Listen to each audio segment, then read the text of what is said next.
Im heutigen Video zeige ich dir 3 absolute Lagerfeuer-Klassiker, die wirklich jeder kennt.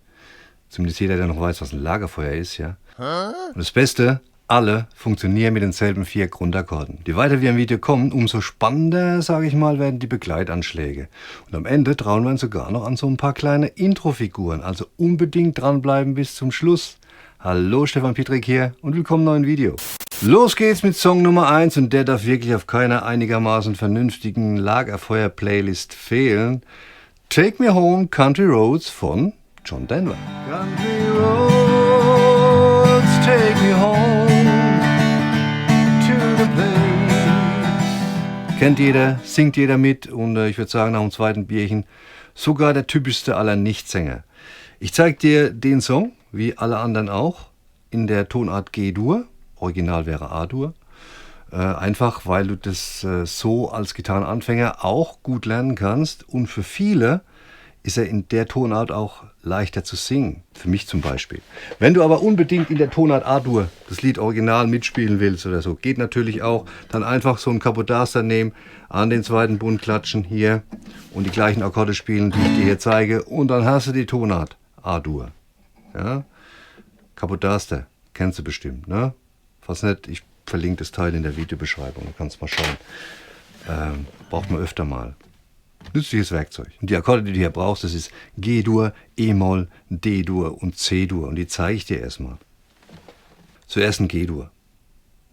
Das G-Dur greife ich mit Ring, Klein und Mittelfinger. Ringfinger im dritten Bund der tiefen E-Seite, Mittelfinger, zweiter Bund A-Seite und kleiner Finger, dritter Bund helle E-Seite.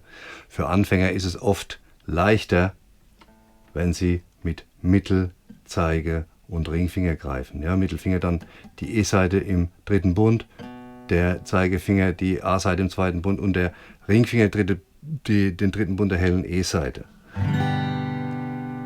Kannst du so oder so machen, ist egal.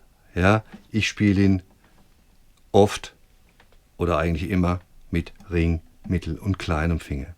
Und ganz oft, das sage ich immer dazu, lasse ich den Mittelfinger weg und dämpfe die A-Seite ab. Ja? Keine Ahnung, habe ich mir so angewöhnt. Ich brauche die A-Seite oft nicht. Das ist nicht, weil ich es nicht kann. Ich greife es auch oft mit, wenn ich einen Basswechsel zum Beispiel mache. Ja, wenn ich hier mal die E-Seite spiele und dann die A-Seite als Wechselbass spiele oder auch beim Zupfen, da greife ich ihn mit. Hier bei solchen Anschlägen lasse ich ihn gerne weg. Kannst du ja auch machen. Aber wenn ich das mache, dann dämpfe ich natürlich die A-Seite hier ab mit dem Ringfinger, dass er nicht mitklingen kann. Sage ich dir nur, falls du dich wunderst, hey, der lässt ja den Mittelfinger beim Greifen weg, wenn ich da was vorspiele. Ja, mache ich sehr oft. Ja? Okay, das E-Moll, nächster Akkord, E-Moll, hier, Mittelfinger, zweiter Bund A-Seite, Ringfinger, zweiter Bund D-Seite. Dann noch ein D-Dur, Zeigefinger, zweiter Bund G-Seite, Mittelfinger, zweiter Bund helle E-Seite und Ringfinger, dritter Bund B-Seite. Und dann noch ein C-Dur, Ringfinger, dritter Bund A-Seite, Mittelfinger, zweiter Bund D-Seite und Zeigefinger, erster Bund B-Seite. So, als nächstes zeige ich dir den Begleitrhythmus dazu, den wir durchs ganze Lied genauso durchspielen. Erstmal ohne Akkorde, dazu dämpfe ich die Saiten einfach ab, indem ich die Finger über die Saiten lege, nicht drücken, legen. Und dann spielen wir das ohne Akkord und ohne klangliche Beeinflussung durch irgendeinen schlecht gegriffenen Akkord oder so. Das soll sich jetzt hier nur auf den Anschlag konzentrieren. Ja? 1, 2 und 4 und. Ja, du merkst, ich spiele mit den Fingern, nicht mit dem Plektrum. Mache ich sehr gerne. Und ja, kannst auch ein Plektrum nehmen dazu. Ich nehme die Finger. Ne? Zeigefinger schlägt ab, Daumen schlägt hoch. Nochmal. 1, 2 und 3 und 4 und. Ab, ab, auf, leer, auf, ab, auf. Jetzt mal ein Akkord dazu, ein G-Dur. Ja? Erstmal ganz langsam, nochmal. 1, 2 und leer und 4 und ab, ab, auf, ab, auf schneller.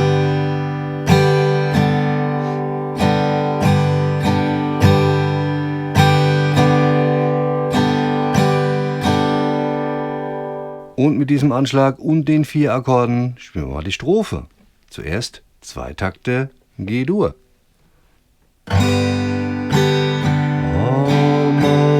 heaven. Jetzt 2 Takte E-Moll.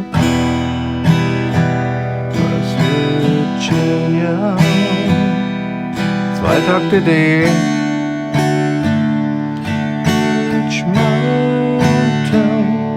1 Takt C. Und 2 Takte G.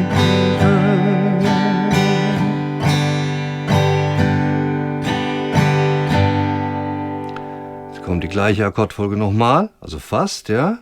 Nämlich 2 Takte G, 2 Takte E-Moll, 2 Takte D, 1 Takt C und diesmal nur 1 Takt G, weil dann geht es direkt in den Refrain. 2 Takte G. Life is so bad. 2 Takte E-Moll.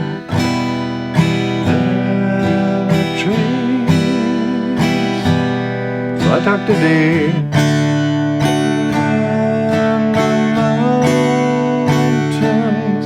1 Takt C.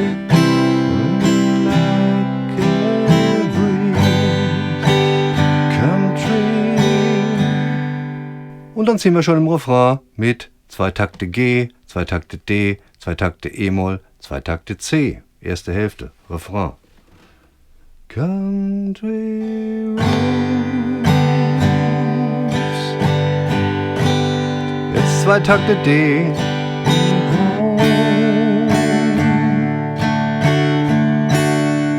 2 Takte E-Moll.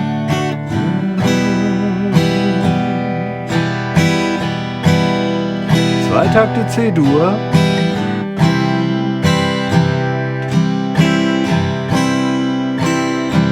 Jetzt kommen wieder 2 Takte G.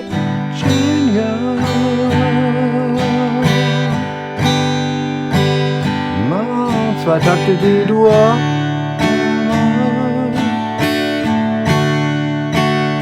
2 Takte C-Dur.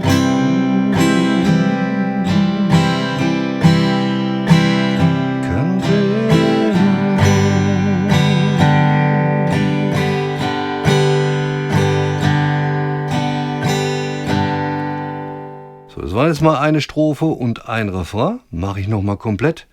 Und als Intro könntest du zum Beispiel 2 Takte G-Dur vorspielen, bevor du dann anfängst zu singen.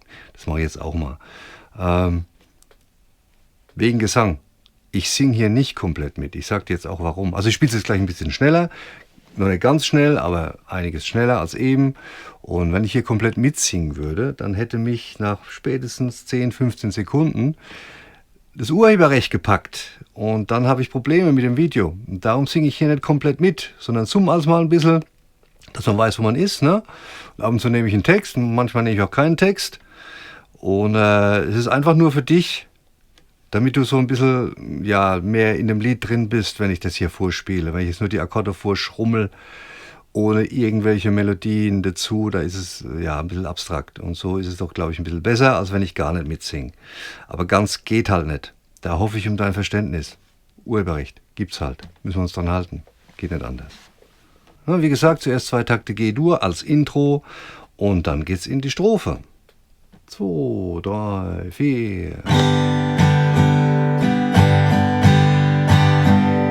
Jetzt kommt die Strophe. Almost heaven, E-Moll, D-Dur, C-Dur, 1 Takt und 2 Takte G-Dur. Jetzt wieder G-Dur. Life is so there, wieder E-Moll. 2 Takte D, 1 Takt C und 1 Takt G. Jetzt gehen wir in den Refrain. Country roads, D-Dur, E-Moll,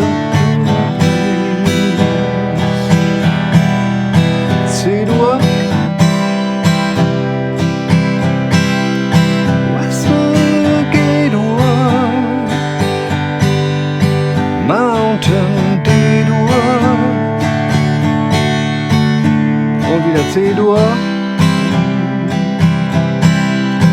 Country Roads, G-Dur am Ende, 2 Takte.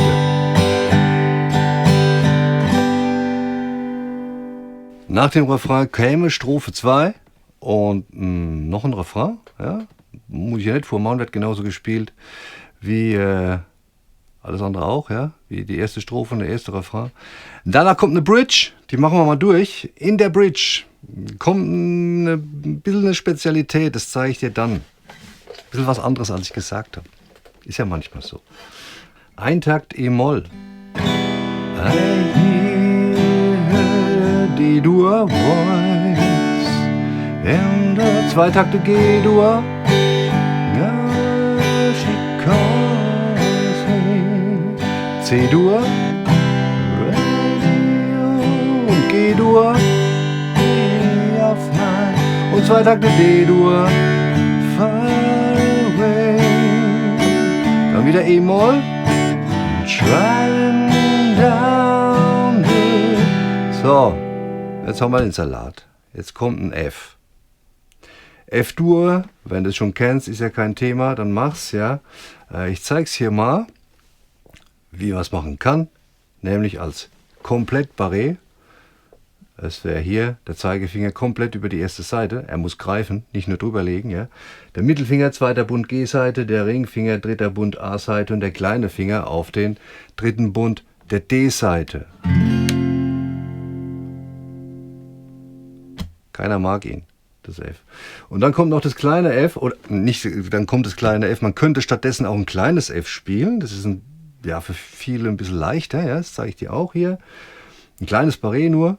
Der Zeigefinger greift die B-Seite und die E-Seite gleichzeitig im 1. Bund. Der Mittelfinger die G-Seite im 2. Bund, der Ringfinger die D-Seite im 3. Bund. Darauf achten, dass du nur ab der D-Seite hier anschlägst. Nicht noch die oberen mitnimmst dann, weil das klingt dann nicht so dolle. Ja? Also darauf achten. So, für alle, ich habe ja versprochen, dass wir mit 4 Akkorden hier durchkommen. Ne? Für alle, für die das F-Dur noch ungreifbar und unspielbar ist. Nimm einfach ein D. D-Dur. Hier, das hier. Ist ein bisschen eine andere Stimmung, aber es klingt nicht falsch. Ich mache jetzt beides mal vor. Zuerst mal mit E-Moll, ist klar, ne? Dann kommt das F-Dur. Ein Takt C. Und G-Dur. Should have been. Und 2 Takte D-Dur.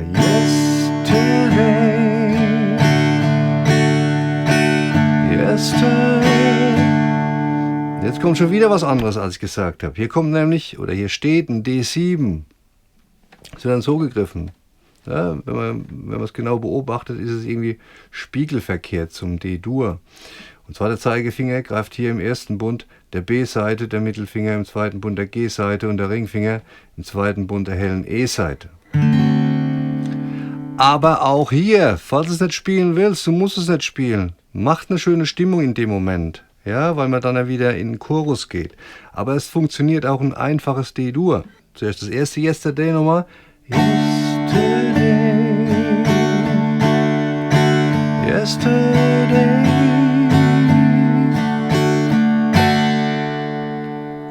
Und im letzten Takt machst du einfach nur einen Abschlag. Egal ob mit D oder D7. Ich mache diesen Teil jetzt mit dem E-Moll und F-Dur nochmal im Zusammenhang. Zuerst E-Moll.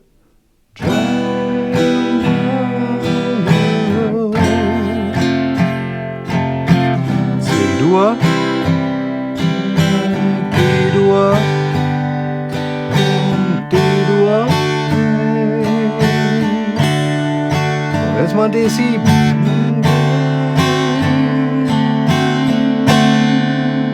Und nur ein Abschlag im letzten Takt. So, jetzt mache ich das Ganze nochmal ohne F. Statt F ein D-Dur. Dass du weißt, was ich meine, dass du weißt, wie es klingt. Und am Ende lasse ich auch das D7 mal weg und spiele einfach D-Dur komplett durch.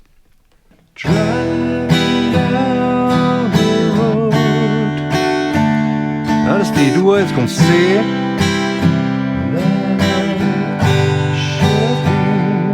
Jetzt mit D-Dur wieder. bleiben auf dem D-Dur.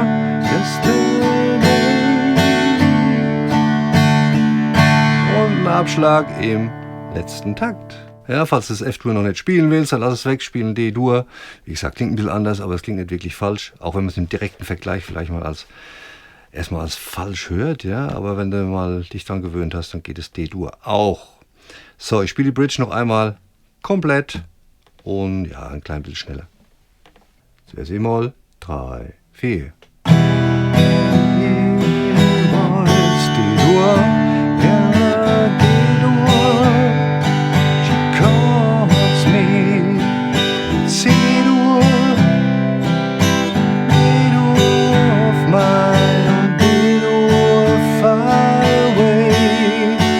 Kommt's mit E-Moll und F-Dur und C-Dur, G-Dur und D-Dur und D7.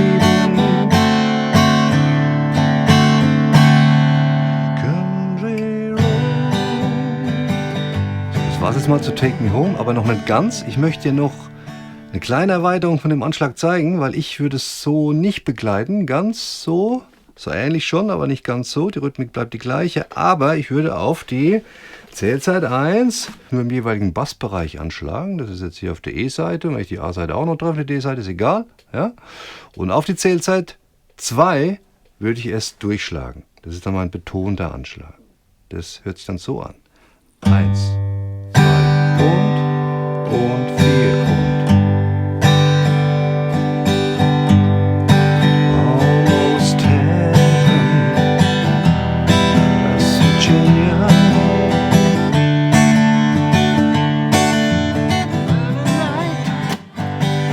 come and the land is dark and the moon. Ganz kurz zwischendurch, wenn dir mein Kanal gefällt und dir meine Videos weiterhelfen, was ich sehr hoffe, dann denke bitte an dein Like, ja, weil du hilfst mir, meinen Videos und meinem Kanal wirklich sehr damit. Danke. Nächster Song, unser zweiter Lagerfeuer-Klassiker, Stand By Me von Benny King im Original und von vielen anderen. Ich habe da immer im Gedächtnis John Lennon. Ja, mit Stand By Me. Wir spielen das mit den gleichen Akkorden, wie eben auch. Wie Take Me Home Country Roads auch, nämlich mit G-Dur, E-Moll, C-Dur und D-Dur. Original wäre auch hier A-Dur. Da hält man dann die Akkorde A-Dur, Fis-Moll, D-Dur und E-Dur. Das ist sauhoch zu singen in A-Dur. In G-Dur eigentlich auch noch. Zumindest an bestimmten Stellen. Unter einer bestimmten Stelle ist es sauhoch zu singen. Ich würde es auch, also lagerfeuertechnisch wird es funktionieren, das geht.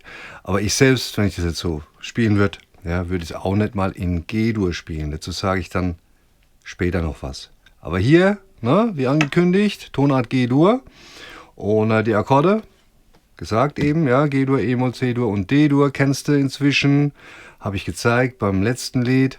Und wir gehen einfach mal zum Begleitanschlag. Bevor ich dir den jetzt zeige, du könntest das Lied hier Stand By Me auch mit dem allergleichen Anschlag wie bei Take Me Home Country Roads spielen. Machen wir ganz kurz vor.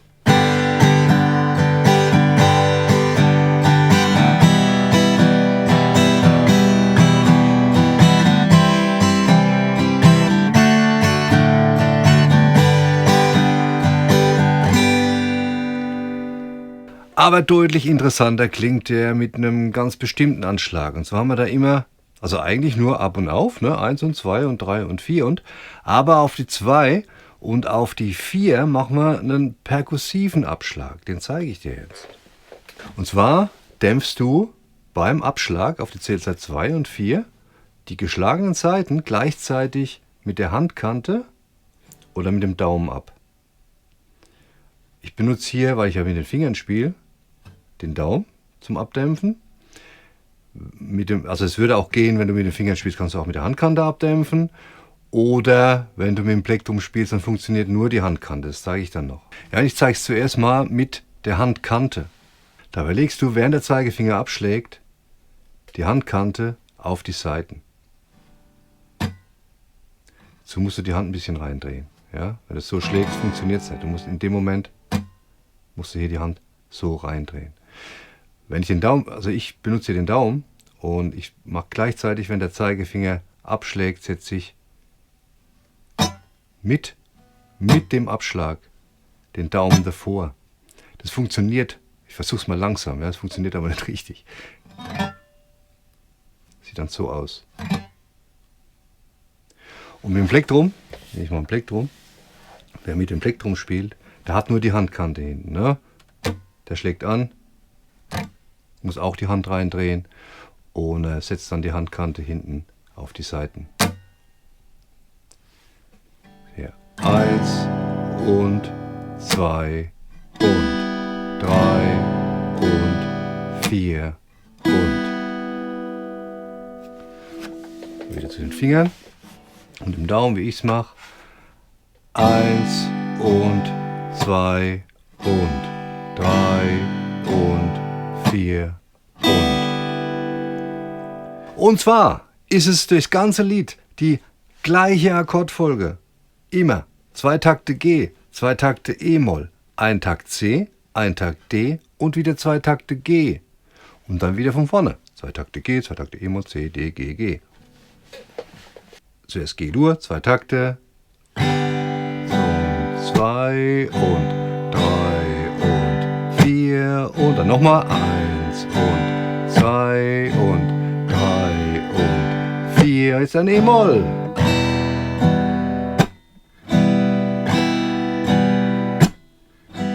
Nochmal E-Moll, 2 Takte. C-Dur, 1 Takt. D-Dur, 2 und 3 und 4 und G-Dur. 1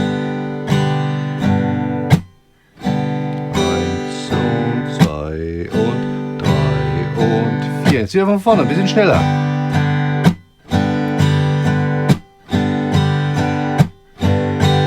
Und E-Moll.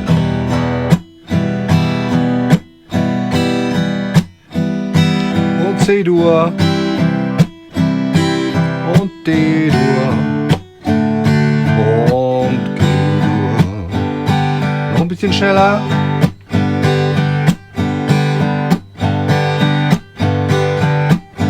E-Moll und C-Dur und D-Dur.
Wenn du das Gefühl hast, dass das alles so ein bisschen zu schnell geht hier, ja, du nicht richtig mitkommst oder auch noch einiges zu schwer ist, dann könnte man vermuten, dass dir noch einiges an Grundlagen fehlt.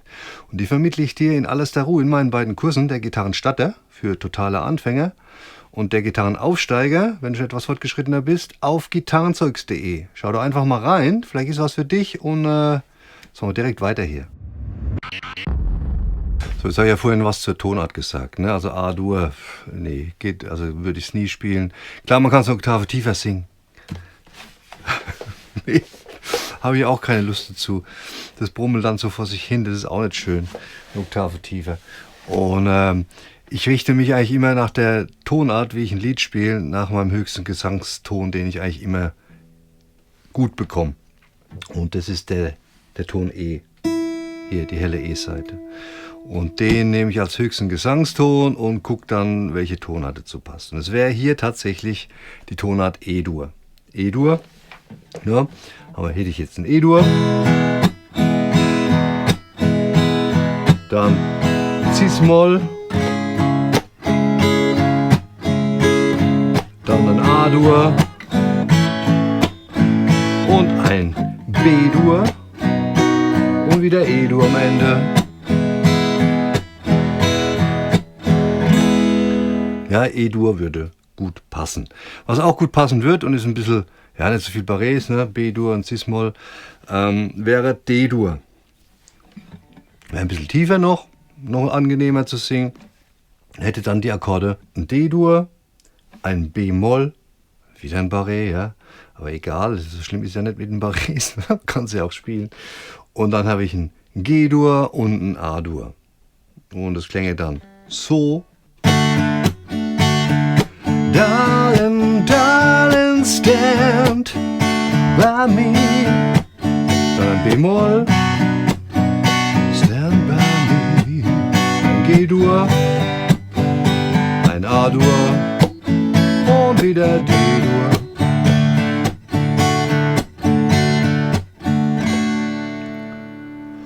Und wenn ich es doch ein bisschen an der Grenze haben will vom Gesang, dann würde ich hier jetzt einfach dann noch ein Capo in den zweiten Bund setzen.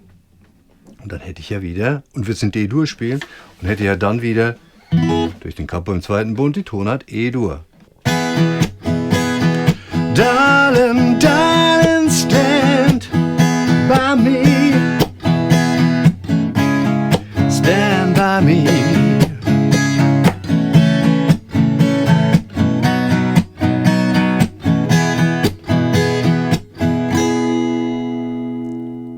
Und so komme ich auf meine Tonarten, wie ich Lieder begleite oder Lieder spiele. Ja, Originaltonart interessiert mich kaum, sondern wie kann ich es gut singen? Klar, ne? Irgendwie, okay.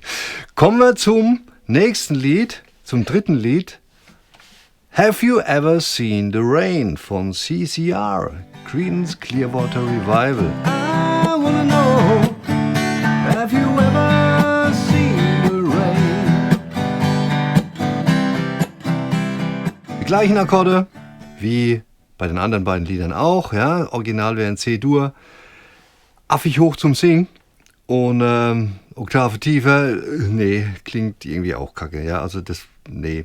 G-Dur ist schon eine gute Tonart, das zu spielen, und vor allem kann man da auch so ein bisschen noch die Übergänge einbauen, die man vom Original auch kennt, von C-Dur, ja.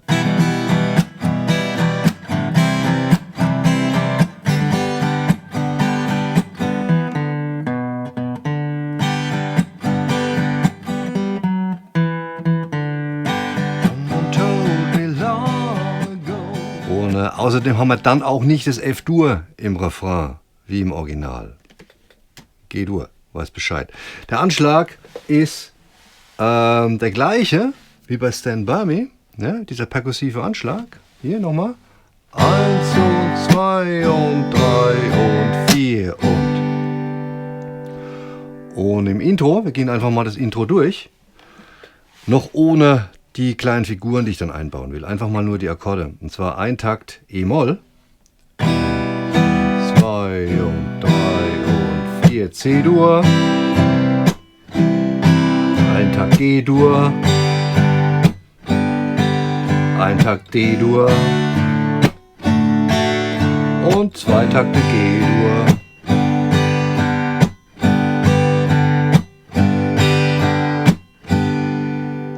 Ein bisschen schneller an einem Stück, E-Moll.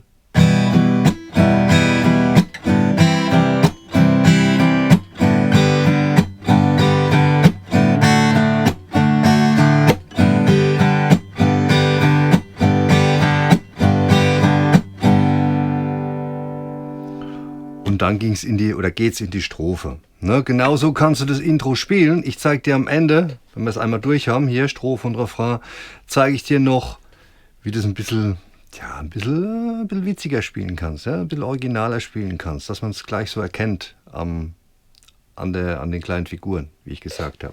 Also kommen wir erstmal zur Strophe. 4 Takte G-Dur. 3, 4, Someone told me long ago. Noch G, 3 und 4 und nochmal G. Und jetzt kommt D-Dur. 2 Takte. Und wieder 2 Takte G.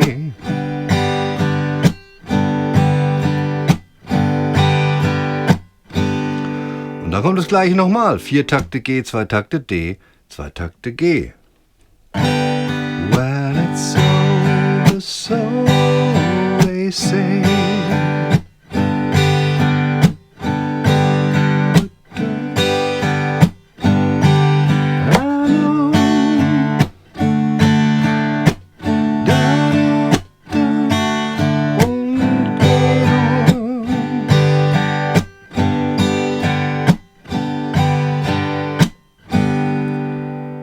Jetzt sind wir schon im Refrain und da ist eine kleine Besonderheit drin, aber ich zeige es dir erstmal ohne diese Besonderheit. Und zwar ein Takt C, ein Takt D, ein Takt G und ein Takt E-Moll. C-Dur. I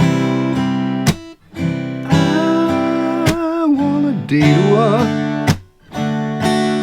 have your G-Dur, E-Moll. Dann nochmal C-Dur.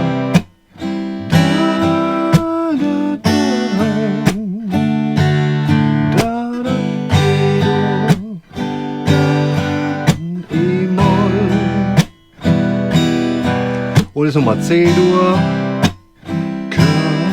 D-Dur.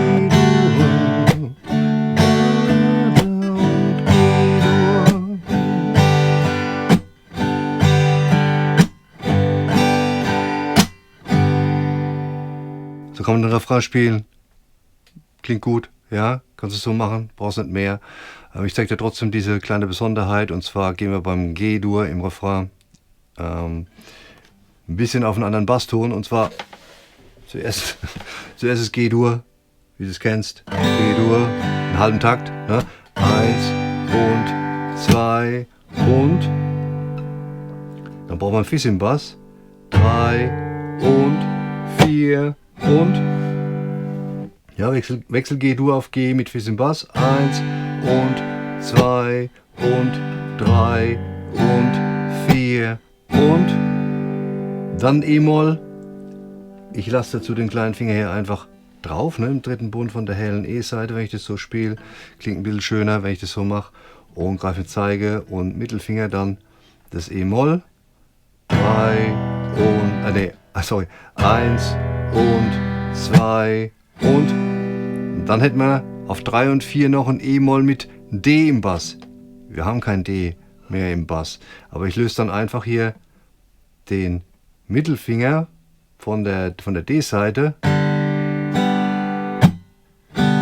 und betone den ein bisschen auf die 1, ne, dass ich hier in dem Bereich dann spiele. Ja, 1 und 2 und 3 und 4 und. Ja, mache ich nochmal. G-Dur, G mit Fis im Bass, E-Moll, E-Moll mit D im Bass. 1 und 2 und 3 und 4 und 1 und 2 und 3 und 4 und. Zugegeben, das klingt, also dieser Lauf, den man hier macht, der klingt im Original ein bisschen schöner. Bei C-Dur, C-B, A-Moll, A-Moll mit G im Bass. Ja, mach ich mal kurz vor.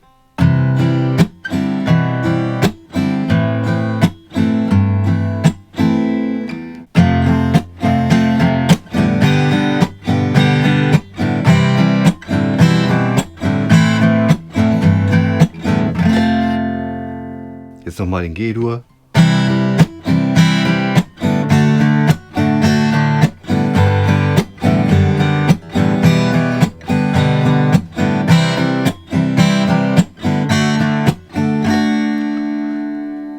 Ja, da kommt der Basslauf vielleicht nicht ganz so gut raus, ja, wie in C-Dur, aber geht auch. Ja, wenn es dir nicht gefällt, dann bleib einfach bei G-Dur und E-Moll und lass den Basslauf weg. Hier, ist ja kein Thema. Das war das. So, einmal den Refrain nochmal mit den Spezialitäten hier, ja, mit den Übergängen. C-Dur zuerst. 3, 4.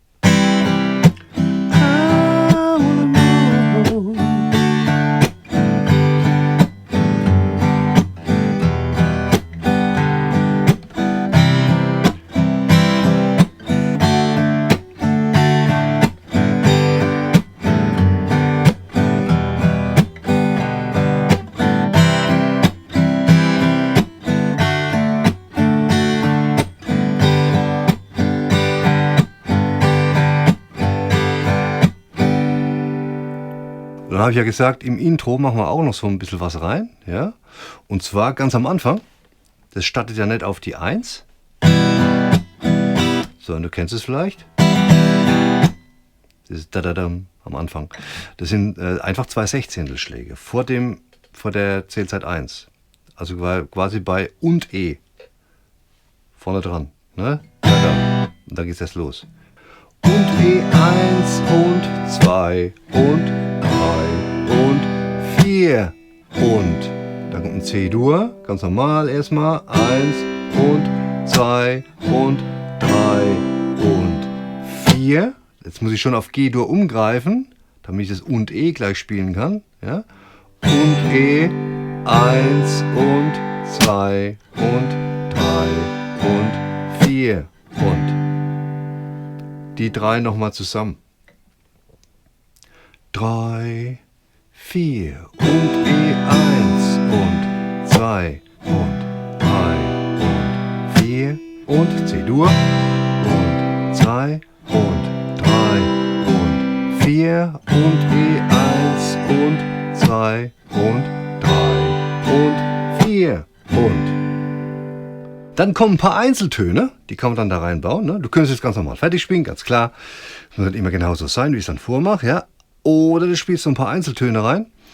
Da ich mit den Fingern anschlage, muss ich dann sehen, dass ich die Töne mit dem Daumen treffe. Würde auch mit dem Zeigefinger gehen, dass ich den Daumen oben aufstütze, habe ich ein bisschen mehr Kontrolle. Ich habe jetzt hier den Daumen genommen, für die Töne zu spielen hier. Und zwar zuerst der zweite Bund der D-Seite. Ich spiele es mal komplett vor erstmal.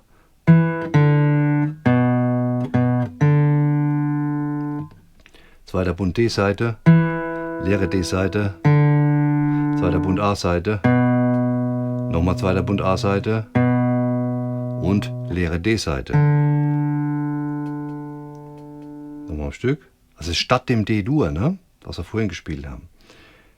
3, 4, 1 und 2 und 3 und 4. Nochmal langsamer. 1 und 2 und 3 und 4.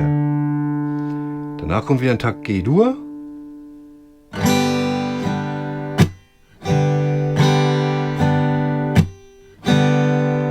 Und dann kommt noch ein kleiner Lauf, und zwar dieser hier.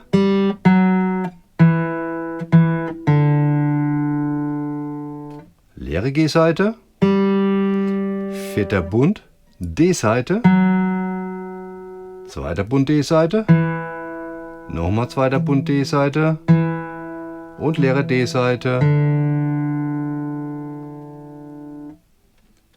1 und 2 und 3 und 4. Und dann geht's wieder auf G-Dur.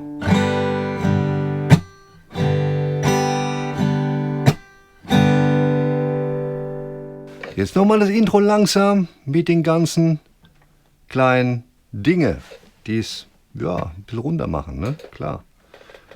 3 und 4 und E1 und 2 und 3 und 4 und C-Dur und 4 und E1 und 2 und 3 und 4 und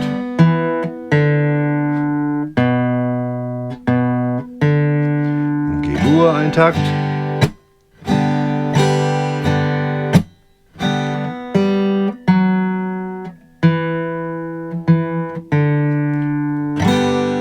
Strophe.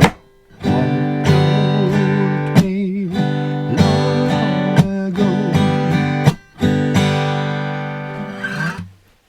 Ja, direkt nach dem zweiten Lauf startet die Strophe. Glaube ich. Man könnte auch noch 2 Takte G-Dur hinten dran hängen. Kein Thema. Ne? Okay. Einmal nochmal ein Intro, eine Strophe und ein Refrain mit allem. Also langsam, nicht so schnell gespielt, ja. Nicht ganz so langsam wie eben. Und wo dann alles drin ist, was wir so brauchen. 2, 3, 4.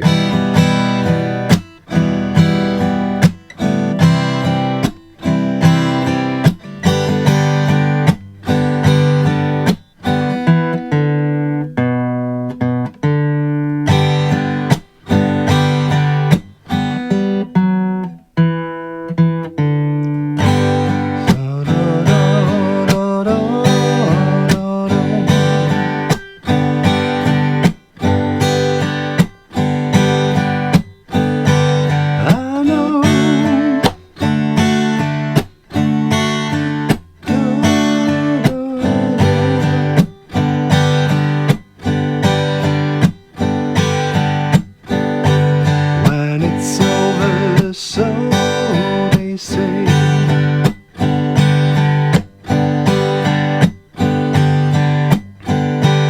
I know.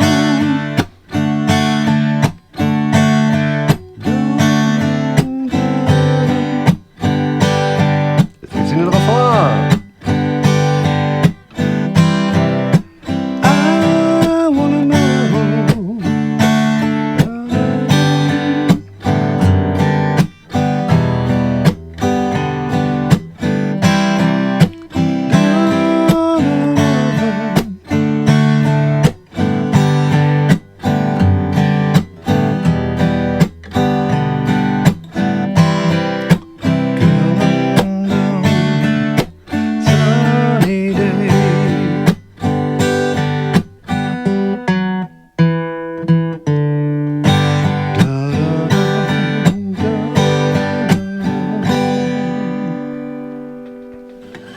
Ja, am Ende des Refrains könntest du dann auch wieder den Übergang spielen, den zweiten Übergang, den wir im Intro hatten, und dann direkt in die zweite Strophe reinhüpfen. So viel von mir zu den 3 absoluten Lagerfeuer-Klassikern, die jeder kennen sollte und können sollte. Ich hoffe mal, wieder hat dir gefallen. Dann gib mir deinen Daumen, schreib was Nettes in die Kommentare und abonniere meinen Kanal, falls noch nicht geschehen. Und schau auch mal auf Instagram vorbei, @StefanPietrek.